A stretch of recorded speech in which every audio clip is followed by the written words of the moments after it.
சினிமாவை தாண்டி பைக் மற்றும் கார் ரேசிங்கில் அதிக ஆர்வம் கொண்டவர் நடிகர் அஜித் குமார். 2003ஆம் ஆண்டு formula Asia BMW championship, 2010 formula 2 championship உட்பட பல்வேறு போட்டிகளில் பங்கேற்ற அவர் நீண்ட காலமாக எந்த கார் ரேஸிலும் பங்கேற்காமல் இருந்து வந்தார்.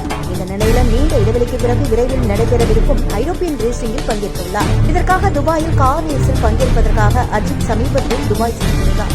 அங்கு தற்பொழுது பயிற்சியில் ஈடுபட்டுள்ளார். அப்போது அஜித் சென்ற கார் தடுப்பணையில் மோதி விபத்துக்குள்ளானது. அப்போது கார் 2 முறை சுழன்று நின்றது. பின்பு அஜித் வெளியே வந்தார். அவருக்கு எந்த ஒரு காயமும் ஏற்படவில்லை என்று தகவல் வெளியாகியுள்ளது. இது தொடர்பான காட்சிகள் சமூக வலைதளங்களில் வெளியாகி வைரலாகி வருகிறது.